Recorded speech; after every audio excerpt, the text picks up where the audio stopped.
La luz del amanecer apenas comenzaba a filtrarse entre las cortinas raídas del pequeño departamento en la colonia Doctores, Ciudad de México, cuando Carmen Rojas abrió los ojos con ese peso familiar en el pecho que la acompañaba cada mañana desde hacía 8 meses.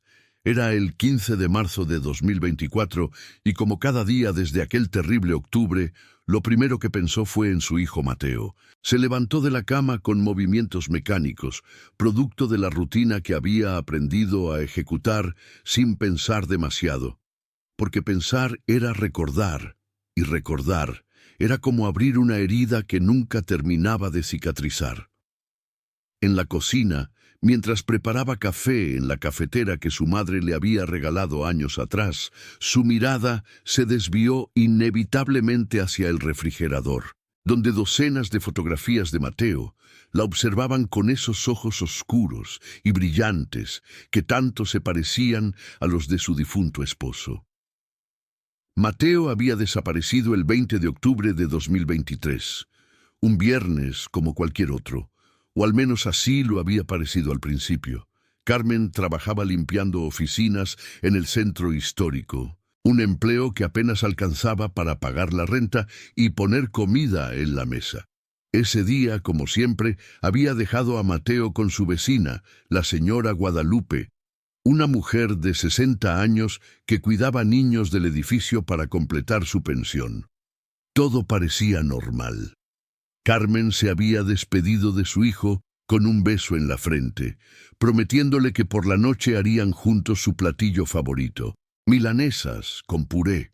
Cuando regresó a las 7 de la tarde, agotada después de 11 horas de trabajo, encontró a la señora Guadalupe en estado de histeria completa.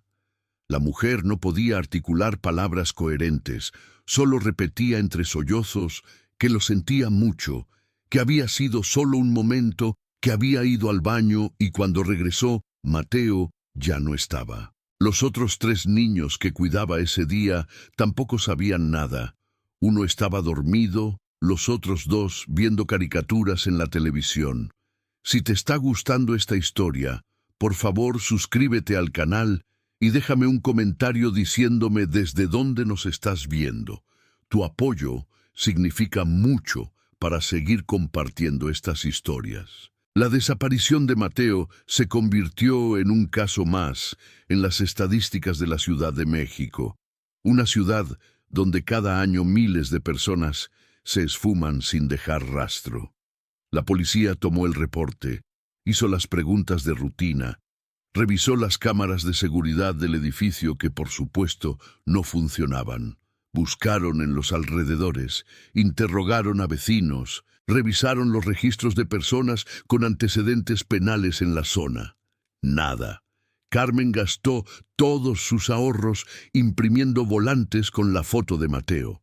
Su rostro redondo, sus mejillas aún con ese toque de gordura infantil, sus ojos llenos de vida, su sonrisa donde faltaban 2 dientes de leche.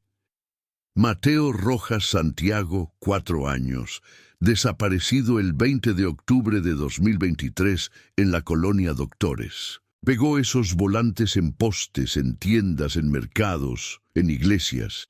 Caminó calles enteras, gritando su nombre hasta quedar afónica. Visitó hospitales, refugios, albergues, temiendo y esperando al mismo tiempo encontrarlo en alguno de esos lugares. Los primeros días fueron una pesadilla borrosa de entrevistas policiales, búsquedas desesperadas y noches sin dormir. Carmen dejó de comer, dejó de trabajar, dejó de existir como algo más que una madre buscando a su hijo. Su familia la apoyó al principio. Su hermano Roberto organizó brigadas de búsqueda con amigos y conocidos. Su madre se mudó temporalmente con ella para asegurarse de que al menos bebiera agua y comiera algo. Pero conforme pasaron las semanas, luego los meses, las búsquedas se fueron espaciando. La gente tuvo que volver a sus vidas y Carmen se encontró cada vez más sola con su dolor. Consultó con videntes, curanderos, lectores de cartas. Una mujer en Tepito le cobró 2,000 pesos por decirle que Mateo estaba vivo, pero lejos, muy lejos, y que debía encender velas rojas durante 30 días. Carmen lo hizo, aunque una parte de ella sabía que era una estafa. Pero cuando tu hijo ha desaparecido, te aferras a cualquier esperanza, por absurda que parezca. El detective Héctor Morales, un hombre de 50 y tantos años, con más de 25 años en el cuerpo de policía, fue asignado al caso una semana después de la desaparición. Había visto demasiados casos como este, y la experiencia le había enseñado que después de las primeras 48 horas, las probabilidades de encontrar a un niño con vida disminuían dramáticamente. Pero algo en la determinación de Carmen lo conmovió. Esta mujer no iba a rendirse, y él tampoco. Morales revisó cada detalle del caso con una meticulosidad que sus superiores consideraban excesiva. Entrevistó nuevamente a todos los vecinos del edificio, investigó los antecedentes de cada uno, revisó grabaciones de cámaras de negocios cercanos. Encontró una grabación borrosa de una camioneta blanca estacionada cerca del edificio ese día, pero no pudo distinguir las placas ni identificar al conductor. Siguió esa pista durante semanas, pero llevaba a callejones sin salida. «Señora Rojas», le dijo un día en febrero, 4 meses después de la desaparición, «yo no voy a dejar de buscar a su hijo. Le doy mi palabra, pero necesito que entienda que esto puede tomar tiempo, quizás mucho tiempo, y necesito que esté preparada para cualquier resultado». Carmen lo miró con ojos enrojecidos por el llanto y el insomnio crónico. «Detective, la única forma en que voy a dejar de buscar a mi hijo es cuando esté muerta. Y aún así, si existe algo después de la muerte, lo seguiré buscando». Durante esos 8 meses, Carmen vivió en un limbo temporal. El mundo seguía girando a su alrededor, la gente seguía con sus vidas, pero ella estaba congelada en ese último momento en que vio a Mateo, cuando le dio ese beso en la frente y le prometió milanesas para la cena. Cada niño que veía en la calle le aceleraba el corazón. Cada timbre de teléfono podía ser la noticia que cambiara todo. Cada noche se acostaba pensando que quizás mañana sería el día en que su hijo volvería a casa. Su hermano Roberto intentaba mantenerla anclada a la realidad. «Carmen, tienes que volver a trabajar», le decía. «Mamá no puede seguir manteniéndote indefinidamente. Sé que duele, pero tienes que encontrar una forma de seguir adelante». Pero ¿cómo seguir adelante cuando tu corazón está caminando por ahí, en algún lugar desconocido, posiblemente sufriendo? ¿Cómo volver a la normalidad cuando cada respiración es un esfuerzo consciente? Carmen había leído obsesivamente sobre casos de niños desaparecidos. Sabía las estadísticas, conocía las historias de horror que a veces terminaban en cuerpos encontrados en lugares terribles. Pero también conocía las historias de milagros, de niños encontrados años después, de familias reunidas cuando todos habían perdido la esperanza. Se aferraba a esas historias como un náufrago a un pedazo de madera flotante. Los grupos de apoyo para padres de niños desaparecidos se convirtieron en su única salida social. Allí, rodeada de personas que entendían su dolor sin necesidad de explicaciones, encontraba un consuelo amargo. Escuchaba historias de otros padres que llevaban años buscando, que habían hipotecado sus casas para contratar investigadores privados, que habían perdido matrimonios y trabajos en la búsqueda incesante. Una mujer llamada Patricia llevaba 12 años buscando a su hija. 12 años de esperanza y desesperación entrelazadas. «Nunca dejes de buscar», le dijo Patricia a Carmen una noche, «porque el día que dejes de buscar es el día en que realmente lo pierdes». El detective Morales no se había olvidado del caso, a pesar de que la presión de sus superiores por cerrar expedientes sin resolver aumentaba constantemente. Había algo en este caso que no le dejaba dormir tranquilo. La señora Guadalupe había pasado un detector de mentiras y estaba limpia. No había evidencia de que alguien hubiera entrado al departamento por la fuerza.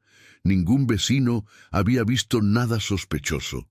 Era como si Mateo se hubiera desvanecido en el aire, lo cual, por supuesto, era imposible. Morales comenzó a investigar casos similares en la zona durante los últimos 10 años.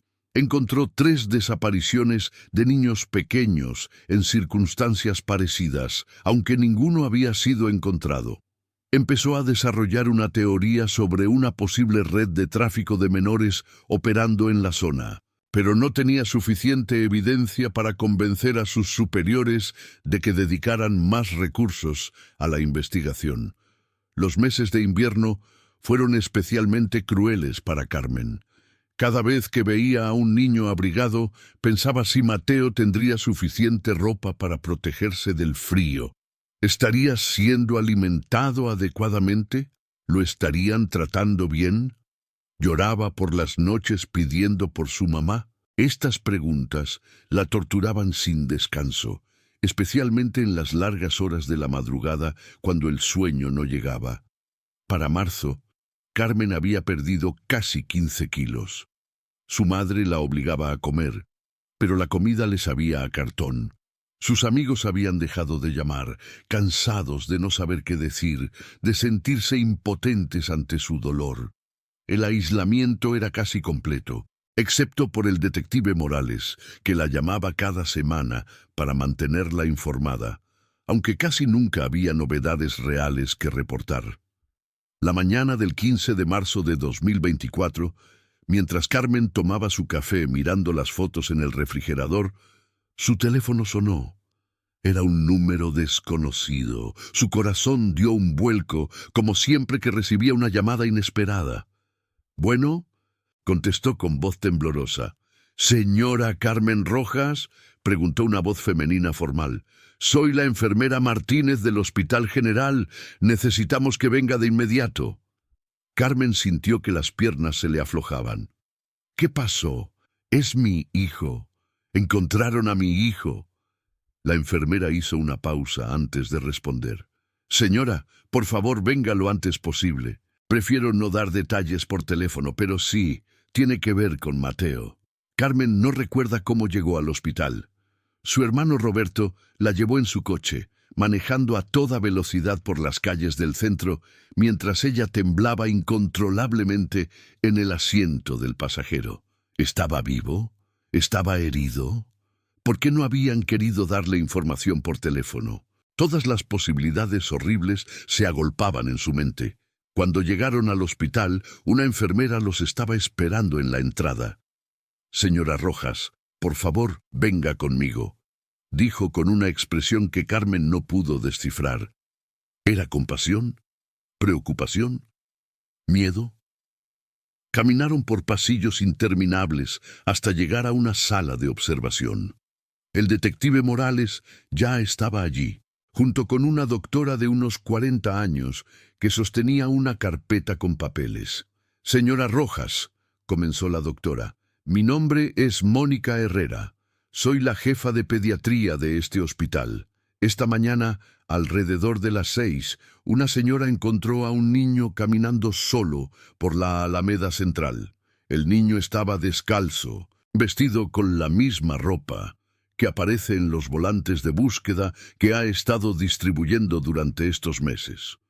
Cuando los paramédicos lo trajeron aquí, revisamos nuestra base de datos de niños desaparecidos y encontramos la coincidencia». Carmen sintió que el mundo giraba. «¿Dónde está? ¿Dónde está mi hijo? ¡Quiero verlo!». La doctora levantó una mano para calmarla. «Lo verá en un momento, se lo prometo. Pero antes necesito explicarle algo que es muy inusual. El niño está físicamente bien.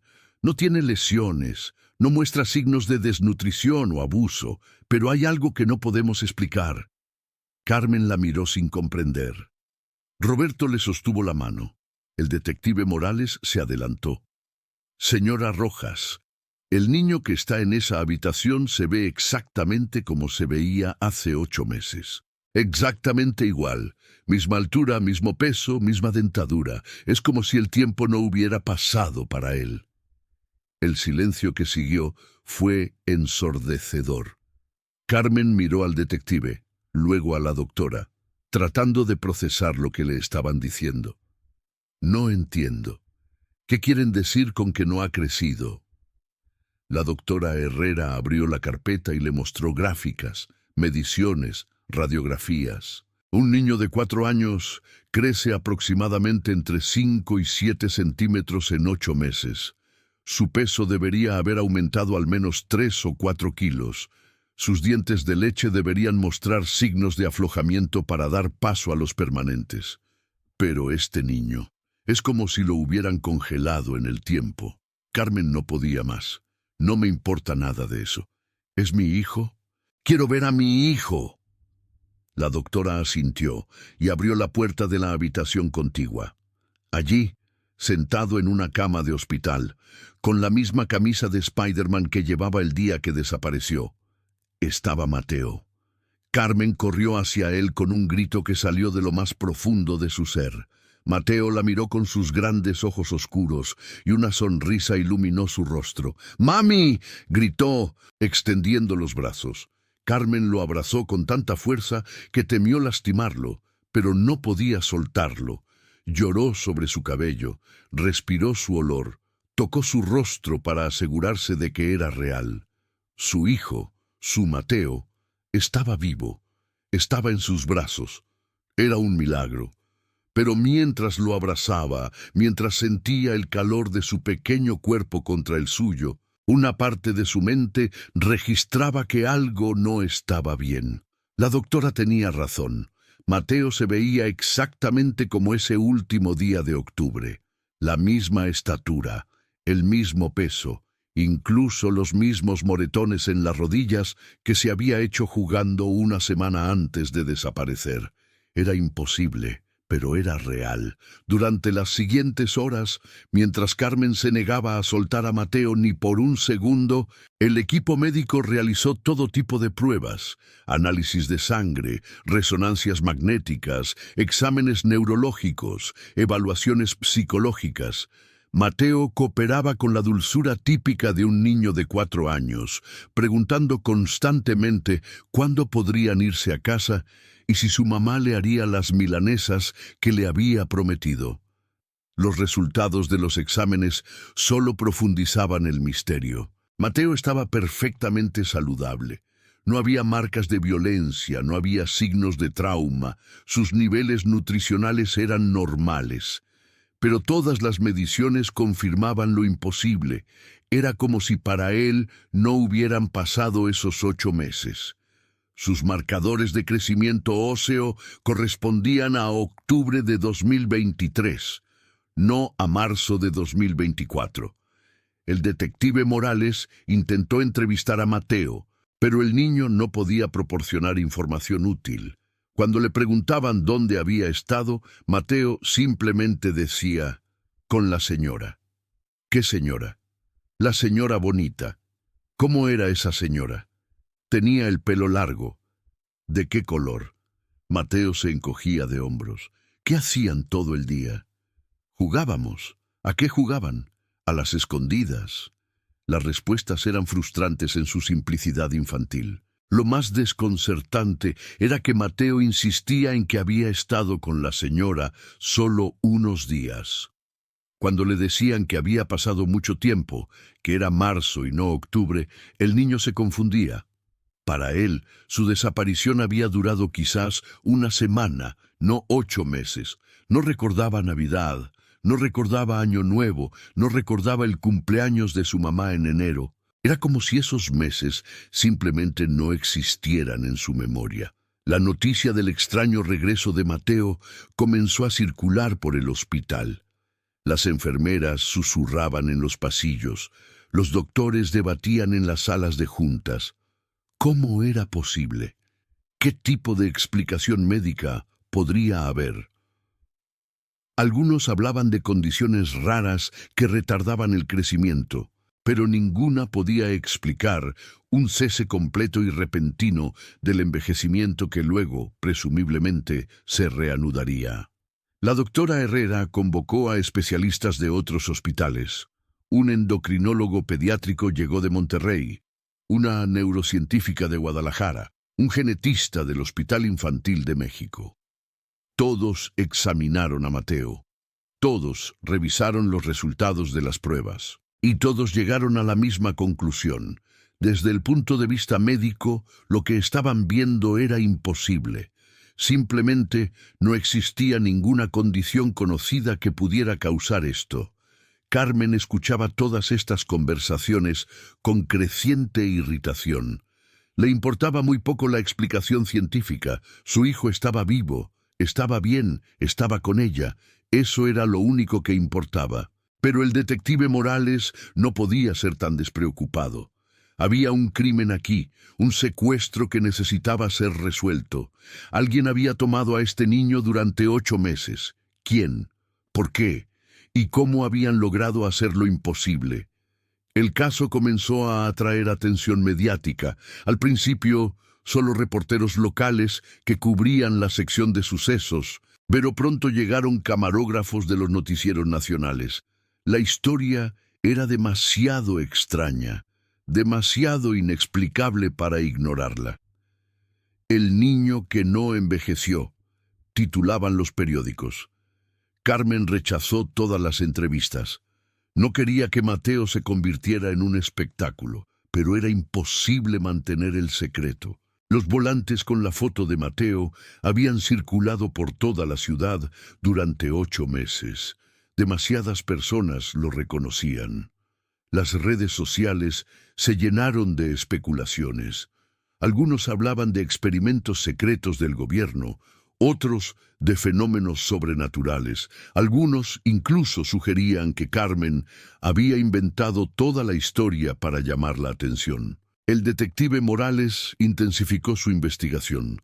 La señora que había encontrado a Mateo en la Alameda Central, una mujer llamada Rosa Jiménez, que salía a caminar cada mañana antes del trabajo, fue entrevistada exhaustivamente. Su historia era simple. Había visto al niño caminando solo, descalzo, obviamente perdido. Se acercó a él. Él le dijo que se llamaba Mateo y que buscaba a su mamá. Rosa no reconoció inmediatamente al niño de los volantes, ya que había muchos casos de niños desaparecidos en la ciudad, pero sabía que debía llevarlo a las autoridades.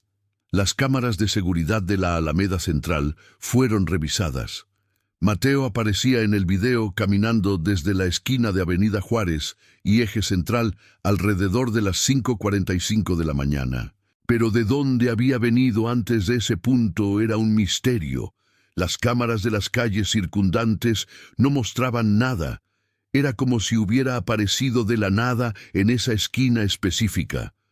Morales organizó un operativo para buscar pistas en la zona. Sus colegas revisaron cada edificio, cada negocio, cada casa abandonada en un radio de 10 cuadras. Entrevistaron a personas en situación de calle, a trabajadores del turno nocturno, a cualquiera que pudiera haber estado en el área esa madrugada. Nadie había visto nada inusual. Nadie había visto a un niño pequeño caminando solo. Era frustrante y desconcertante. Una psicóloga infantil, la doctora Elena Torres, fue asignada para trabajar con Mateo.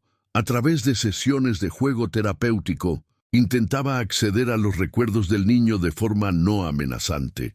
Mateo dibujaba una casa grande, muy grande, con muchas ventanas. Dibujaba una mujer con pelo largo. Dibujaba otros niños. Aunque cuando le preguntaban si había más niños donde estuvo, Mateo decía que no, que había dibujado a sus amigos del edificio. La doctora Torres usó muñecos para que Mateo recreara su día típico durante su desaparición. El niño movía los muñecos de forma errática, sin una narrativa clara. Nos despertábamos, comíamos, jugábamos, dormíamos, decía.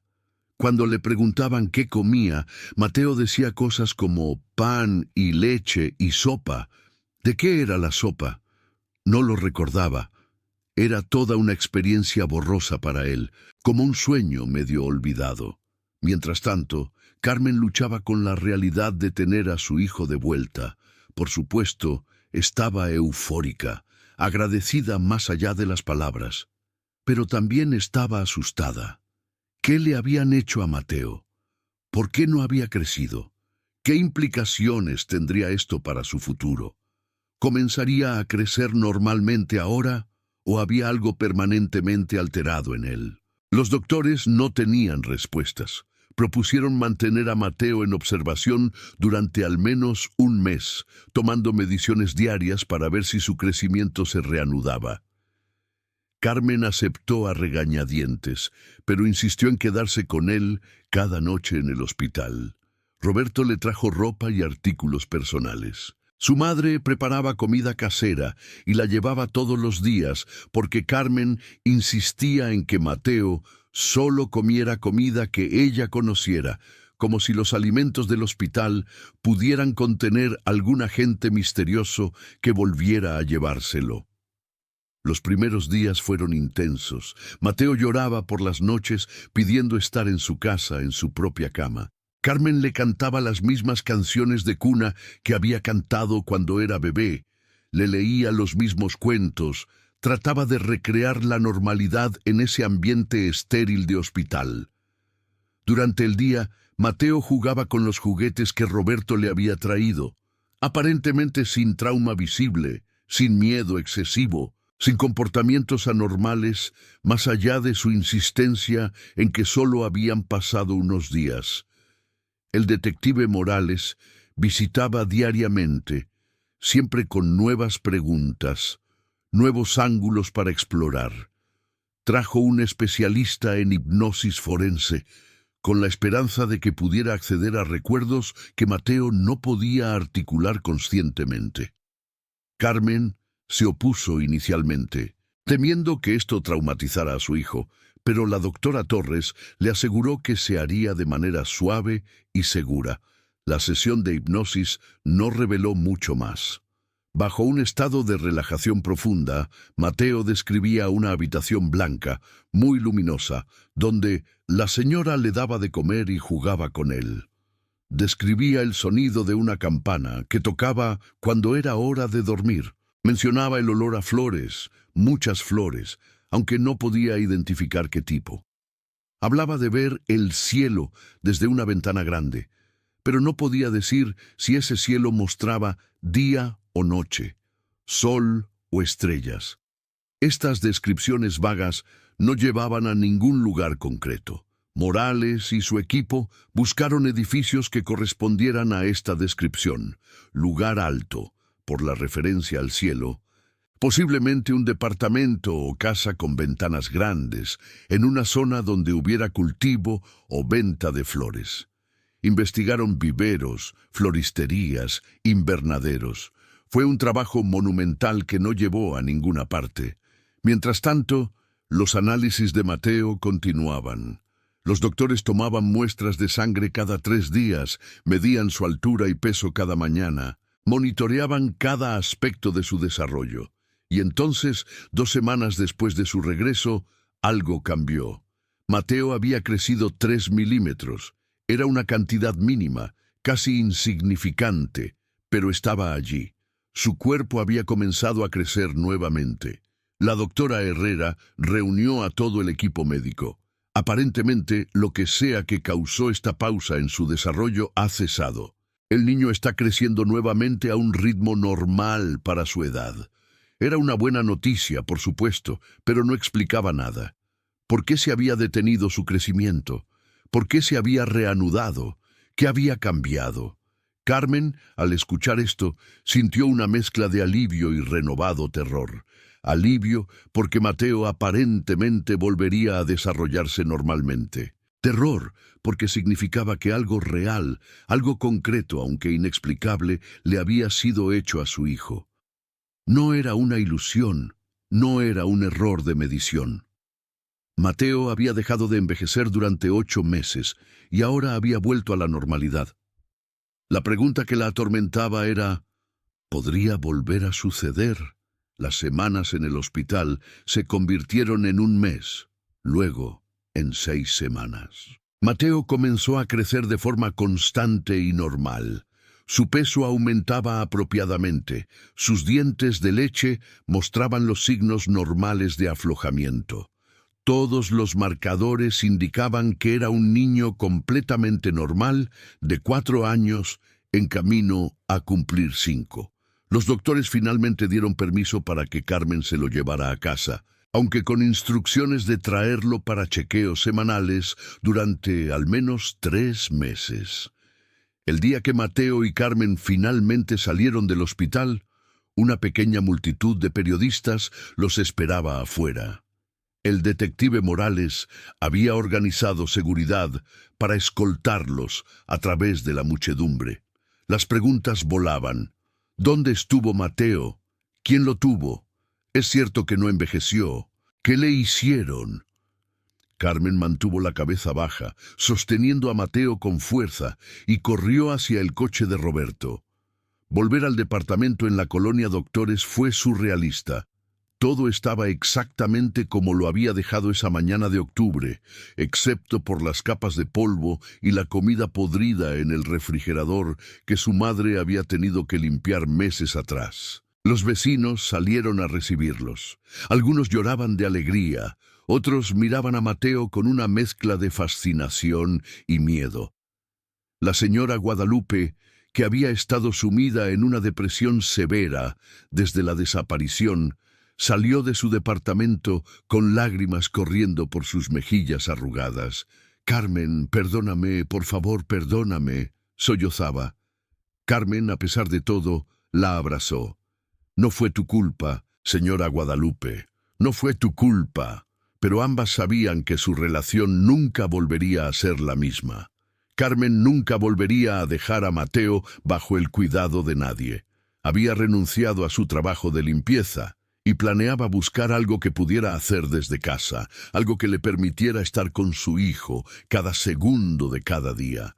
Los primeros días en casa fueron de ajuste. Mateo parecía feliz de estar de vuelta en su propio espacio, rodeado de sus juguetes y sus cosas. Pero Carmen notaba cosas extrañas. A veces Mateo se quedaba mirando por la ventana durante largos periodos, como si esperara ver algo o alguien. Cuando le preguntaba qué miraba, él simplemente decía nada y volvía a jugar. Por las noches, ocasionalmente se despertaba asustado, no por pesadillas típicas de monstruos o cosas bajo la cama, sino por sueños de la señora llamándolo. El detective Morales continuaba su investigación con una obsesión que sus superiores empezaban a cuestionar. «Morales, el niño está de vuelta. Está bien. Está creciendo normalmente. No hay evidencia de abuso. ¿Qué más quieres?», le decía su capitán. Pero Morales no podía dejarlo ir. Había un criminal ahí afuera. Alguien que había tomado a un niño durante 8 meses y de alguna manera había hecho algo imposible. Tenía que entenderlo. Tenía que encontrar a esa persona. Expandió su búsqueda a nivel nacional. Había otros casos similares en México, niños que habían desaparecido y regresado sin señales de envejecimiento. Comenzó a conectar con detectives de otros estados, a revisar bases de datos de personas desaparecidas, a buscar patrones, y encontró algo. En Querétaro, 3 años atrás, una niña de 6 años había desaparecido durante 4 meses. Cuando fue encontrada, los médicos notaron que no parecía haber crecido durante su ausencia, aunque el caso fue descartado como un error de medición inicial. En Puebla, 2 años antes, un niño de 5 años, desaparecido 6 meses, circunstancias similares. Morales voló a Querétaro para entrevistar a la familia de la niña. Los padres, aunque inicialmente reticentes a revivir ese trauma, finalmente compartieron su historia.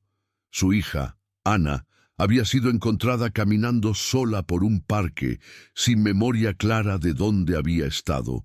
Las descripciones que daba eran similares a las de Mateo: una habitación blanca, una mujer, el olor a flores. Ana también había comenzado a crecer normalmente después de su regreso. Ahora tenía 9 años y era una niña aparentemente normal, excepto por cierta tristeza en sus ojos y pesadillas recurrentes. El caso de Puebla fue más difícil de investigar. La familia se había mudado y fue complicado localizarlos. Cuando finalmente los encontró, Morales descubrió que el niño, Javier, había muerto un año después de su regreso, no por algo relacionado con su desaparición, sino por leucemia. Los doctores habían notado las células cancerosas durante uno de sus chequeos de rutina post-desaparición. El padre, un hombre amargado por la pérdida, no quería hablar del tema. «Mi hijo me fue devuelto solo para que muriera», dijo. «¿De qué sirvió que volviera?». Esta información dejó a Morales profundamente perturbado. ¿Había alguna conexión entre estas desapariciones? ¿Era la misma persona o grupo? ¿Por qué niños específicamente? ¿Y cuál era el propósito de mantenerlos en un estado de suspensión temporal? Nada tenía sentido. De vuelta en Ciudad de México, Morales compartió sus hallazgos con Carmen. Ella escuchó con creciente horror.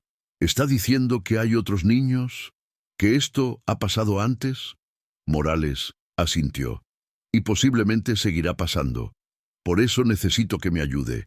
Cualquier detalle que Mateo recuerde, por pequeño que sea, podría ser la clave para encontrar a quien está haciendo esto y detenerlo. Carmen intensificó sus esfuerzos para hablar con Mateo sobre su tiempo perdido. Pero el niño cada vez recordaba menos. Era como si su memoria de esos 8 meses se estuviera desvaneciendo, siendo reemplazada por recuerdos de su vida normal. Cuando le preguntaba por la señora, Mateo a veces decía que no sabía de quién hablaba. Otras veces describía detalles contradictorios. La doctora Torres explicó que esto era normal en niños pequeños. La memoria es fluida y maleable, especialmente cuando el niño está tratando de procesar experiencias que no puede comprender completamente. Mientras tanto, la vida intentaba volver a una apariencia de normalidad. Carmen encontró trabajo cosiendo ropa desde casa, un empleo mal pagado, pero que le permitía estar con Mateo todo el tiempo. Su hermano Roberto instaló cerraduras adicionales en todas las puertas y ventanas del departamento. Su madre venía a visitarlos casi diariamente, trayendo comida y ofreciendo compañía. Mateo comenzó a jugar nuevamente con los otros niños del edificio, aunque Carmen nunca lo perdía de vista. Los chequeos médicos continuaron. Cada semana llevaba a Mateo al hospital, donde la doctora Herrera y su equipo documentaban meticulosamente su crecimiento y desarrollo. Todo parecía normal. Mateo había recuperado por completo el crecimiento que debería haber tenido durante esos 8 meses perdidos. A los 5 meses de su regreso, su altura y peso correspondían perfectamente con lo que habría sido si nunca hubiera desaparecido. Era como si su cuerpo estuviera compensando el tiempo perdido. Esta observación llevó a una nueva teoría entre los médicos. ¿Y si el cuerpo de Mateo había sido puesto en algún tipo de estasis, una hibernación que reducía o eliminaba las funciones metabólicas normales? Existen animales que pueden hacer esto, entrar en estados de animación suspendida. ¿Podría alguien haber descubierto una forma de inducir esto en humanos? Pero incluso esta teoría tenía agujeros enormes. La tecnología o el conocimiento necesario para algo así estaría décadas adelante de lo que la ciencia moderna podía lograr. El detective Morales seguía todas estas discusiones médicas con interés, pero su enfoque permanecía en lo investigativo. Contrató a un especialista en perfiles criminales para que analizara los casos. El especialista, un hombre llamado Dr. Fernando Ruiz, llegó a conclusiones perturbadoras. Quien está haciendo esto no es un criminal típico. No hay indicios de motivación sexual, no hay signos de crueldad o sadismo. Los niños son cuidados, alimentados, mantenidos saludables. Es casi como si fueran preservados para algo, para un propósito específico que no podemos comprender aún. Esta evaluación no tranquilizó a nadie. ¿Qué propósito podría justificar el secuestro de niños y su mantenimiento en algún tipo de estado suspendido? Las teorías se volvían cada vez más oscuras y elaboradas. Algunos hablaban de mercados negros para órganos de niños preservados en condiciones óptimas. Otros mencionaban posibles experimentos médicos ilegales. Algunos de los más conspiranoicos hablaban de proyectos gubernamentales secretos o incluso de intervención extraterrestre. Morales descartaba la mayoría de estas teorías como fantasías. Se mantenía enfocado en los hechos. Alguien tenía la capacidad de mantener niños en un lugar durante meses, cuidarlos adecuadamente y luego liberarlos. Esta persona o personas operaban con suficiente cuidado para no dejar rastros significativos y tenían conocimiento o acceso a algo que podía detener el envejecimiento humano temporalmente. Esto último era lo más desconcertante. ¿Cómo era posible? A medida que pasaban los meses, la historia de Mateo comenzó a desvanecerse del interés público. Los medios se movieron a nuevos escándalos y tragedias. Las redes sociales olvidaron al niño que no envejeció y pasaron a nuevos fenómenos virales. Para Carmen, esto fue un alivio. Quería que Mateo pudiera crecer sin el peso de ser una curiosidad pública, sin el estigma de ser ese niño raro. Pero en los círculos académicos y médicos, el caso seguía siendo tema de intenso debate y estudio. Artículos fueron escritos, simposios organizados. La doctora Herrera presentó el caso con nombres cambiados y detalles alterados para proteger la identidad de Mateo. En conferencias internacionales, la respuesta fue siempre la misma: escepticismo inicial, seguido de asombro ante la evidencia documentada, y finalmente la admisión de que no había explicación en el conocimiento médico actual. Un año después del regreso de Mateo, el detective Morales finalmente admitió derrota parcial. Había seguido cada pista imaginable, había entrevistado a cientos de personas, había revisado miles de horas de video de seguridad, pero la identidad de quien había tomado a Mateo permanecía en las sombras. El caso técnicamente seguía abierto, pero ya no era una investigación activa. Fue archivado junto con otros casos sin resolver. Un misterio que posiblemente nunca sería explicado. Para Carmen, la vida se había convertido en una mezcla de gratitud profunda por tener a su hijo de vuelta y de ansiedad constante por la posibilidad de perderlo nuevamente.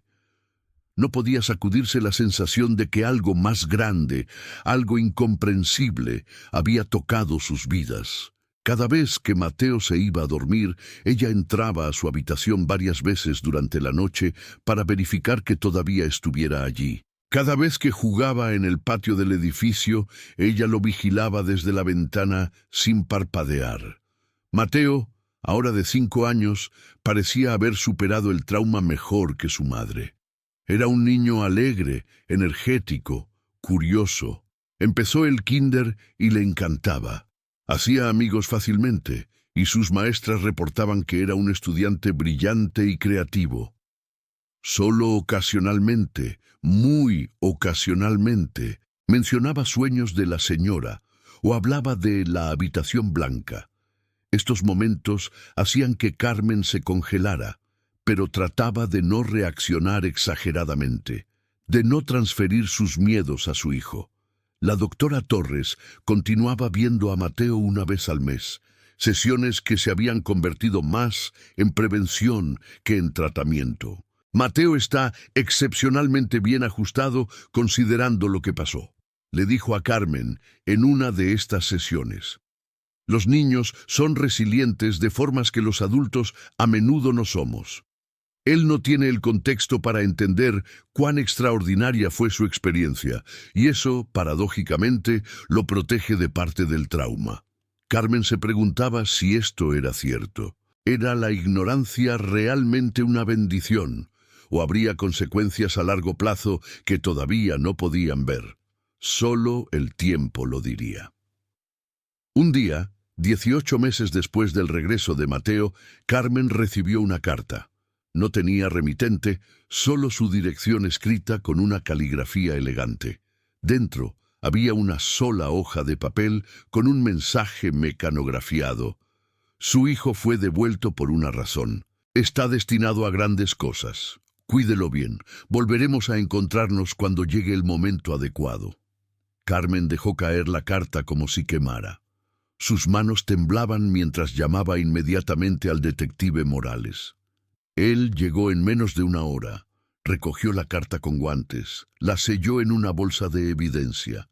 Vamos a analizar esto, buscar huellas, ADN, cualquier cosa, prometió. Pero ambos sabían que probablemente no llevaría a nada. Quien había escrito eso era demasiado cuidadoso, demasiado calculador. El mensaje perturbó profundamente a Carmen. Destinado a grandes cosas. ¿Qué significaba eso? ¿Qué habían hecho realmente con Mateo durante esos 8 meses? ¿Y qué significaba volveremos a encontrarnos? Intentarían tomarlo nuevamente. Morales reforzó sus recomendaciones de seguridad. Carmen instaló cámaras en el departamento. Nunca dejaba a Mateo solo ni por un segundo. Su hermano Roberto comenzó a dormir en su sofá varias noches a la semana para que ella pudiera descansar un poco, sabiendo que había otro adulto presente. Pero pasaron las semanas, luego los meses, y no pasó nada. Ningún otro mensaje, ningún intento de contacto, ninguna amenaza. La vida continuaba. Mateo siguió creciendo, desarrollándose, floreciendo. Carmen se mantuvo vigilante, pero trató de no sofocar a su hijo con su miedo. Era un equilibrio difícil de mantener. Cuando Mateo cumplió 6 años, Carmen organizó una fiesta pequeña en el departamento. Invitó a algunos de sus compañeros de kinder y sus padres. Roberto trajo un pastel del supermercado. Su madre cocinó comida suficiente para alimentar a un ejército. Mientras veía a Mateo soplar las velas, rodeado de amigos y familia, riendo con esa risa pura que solo tienen los niños, Carmen sintió lágrimas corriendo por sus mejillas. Habían sobrevivido. A pesar de todo, la desaparición, el misterio, el trauma, habían sobrevivido. Mateo estaba vivo, estaba saludable, estaba feliz. Carmen se prometió que haría todo lo posible para mantenerlo así. El detective Morales también asistió a la fiesta, trayendo un regalo para Mateo, un juego de construcción de bloques. Mientras los adultos conversaban en la cocina, Morales le dijo en voz baja a Carmen: «Nunca dejé de buscar respuestas, ¿sabe? He dedicado horas de mi tiempo personal a esto. He viajado a otros estados, siguiendo pistas tenues. He construido una red de contactos con detectives por todo el país que me avisan si hay casos similares. Y sigo sin tener respuestas reales». Hizo una pausa, mirando a Mateo jugar con sus amigos. «Pero tengo esto. Ese niño está vivo y bien. A veces, en nuestro trabajo, eso tiene que ser suficiente». Carmen le tocó el brazo. «Detective, usted nunca se rindió. Nunca trató nuestro caso como un simple expediente. Le estaré eternamente agradecida por eso». Morales asintió, emocionado. «Solo hice mi trabajo, señora Rojas. Y si alguna vez necesita algo, lo que sea, usted tiene mi número». 2 años después del regreso de Mateo, la doctora Herrera finalmente cerró su estudio del caso. Las mediciones finales mostraban que Mateo había alcanzado el desarrollo exacto que correspondía a su edad cronológica real, incluyendo los 8 meses perdidos. Era como si su cuerpo supiera exactamente dónde debía estar, y hubiera compensado automáticamente. Los mecanismos de esto permanecían completamente misteriosos, pero el resultado era claro. Mateo era un niño normal y saludable de 7 años. Desde el punto de vista médico, no hay nada más que podamos aprender, le dijo la doctora Herrera a Carmen en su última cita. Mateo está perfectamente saludable. Ya no necesita estos chequeos especializados. Puede seguir con un pediatra regular como cualquier otro niño. Para Carmen, esto fue un momento agridulce. Por un lado, era una confirmación de que Mateo estaba bien. Por otro, significaba cerrar un capítulo, aceptar que algunas preguntas nunca serían respondidas. El caso de Mateo Rojas eventualmente se convirtió en una leyenda urbana en la Ciudad de México. La gente hablaba de el niño que desapareció y no envejeció, aunque los detalles se distorsionaban con cada narración. Algunos decían que había estado en una dimensión alternativa, otros que había sido abducido por extraterrestres. Algunos incluso sugerían que toda la historia había sido fabricada. Carmen escuchaba estos rumores ocasionalmente y simplemente movía la cabeza. La gente podía pensar lo que quisiera. Ella conocía la verdad, o al menos la parte de la verdad que era conocible. Mateo creció para ser un niño, luego un adolescente, inteligente y sensible. Tenía un talento particular para las ciencias, especialmente la biología y la química. Su madre a veces se preguntaba si esto tenía algo que ver con lo que había experimentado, si algún conocimiento residual había quedado en su subconsciente, pero probablemente solo era coincidencia. O quizás el interés natural de un niño que había sido el centro de tanto escrutinio médico y científico. Lo que Mateo no sabía, lo que Carmen nunca le contó, era que guardaba en un cajón cerrado con llave todas las cartas que había recibido a lo largo de los años, porque esa primera carta no había sido la única. Cada año, en el aniversario del regreso de Mateo, llegaba otra, siempre sin remitente, siempre con el mismo mensaje básico: está siendo cuidado, está destinado a grandes cosas, paciente aguardamos. El detective Morales, ahora retirado, seguía en contacto con Carmen. Él también recibía copias de estas cartas. Había enviado cada una para análisis forense. Todas estaban limpias. No había huellas, no había ADN. El papel era común y podía comprarse en cualquier tienda. La tinta era de una impresora estándar. Quien enviaba estos mensajes era meticuloso y cuidadoso. ¿Qué cree que quieren?, le preguntó Carmen a Morales en una de sus conversaciones telefónicas regulares, años después del incidente. Morales suspiró. Honestamente, Carmen, después de todos estos años, ya no sé. Pero sé esto: no han intentado tomar a Mateo nuevamente.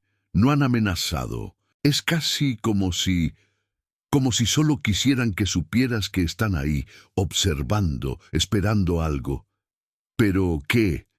Eso sigue siendo el misterio. Carmen vivía con esta incertidumbre como una sombra constante. Había aprendido a funcionar a pesar de ella, a disfrutar de los momentos buenos con su hijo, a celebrar cada logro y cada día ordinario. Pero nunca olvidaba, nunca bajaba completamente la guardia. Mateo, por su parte, tenía solo vagos recuerdos de su desaparición. A medida que crecía, estos recuerdos se habían difuminado aún más, como un sueño lejano, a veces en terapia, porque Carmen había insistido en que continuara viendo a un terapeuta regularmente. Mencionaba flashes de imágenes, luz blanca, el olor a flores, una voz femenina suave cantando, pero no podía construir una narrativa coherente de estos fragmentos. Su terapeuta, el doctor Ramírez, que había tomado el lugar de la doctora Torres cuando Mateo entró a la adolescencia, creía que era mejor así. Los recuerdos traumáticos que el cerebro decide suprimir generalmente lo hace por una buena razón, le explicó a Carmen. Está protegiéndolo. Forzar esos recuerdos a la superficie podría hacer más daño que bien. A los 15 años, Mateo era un joven brillante, con un futuro prometedor. Había ganado varios concursos de ciencias en su escuela.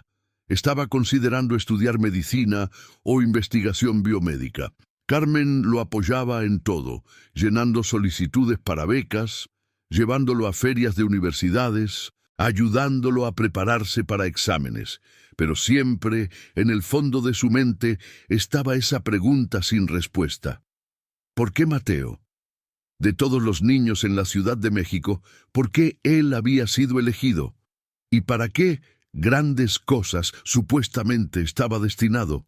El detective Morales, ahora con más de 70 años, nunca había dejado de investigar completamente el caso.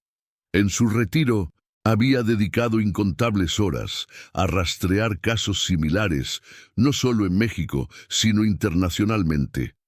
Había encontrado un patrón perturbador. Aproximadamente cada 2 años, en algún lugar del mundo, un niño desaparecía y reaparecía meses después sin haber envejecido. Los casos estaban dispersos geográficamente: México, Brasil, Filipinas, Indonesia, Uganda, India. Nunca en países desarrollados, con sistemas de vigilancia sofisticados, siempre en lugares donde la investigación policial era limitada. Morales había contactado a varios de estos investigadores internacionales, compartiendo información, buscando patrones. Lo que descubrieron era inquietante. Todos los niños que habían sido devueltos tenían algo en común. Todos mostraban aptitudes inusuales después de su regreso. Algunos eran intelectuales como Mateo, otros artísticos, otros atléticos. Pero todos se destacaban en algo de manera notable.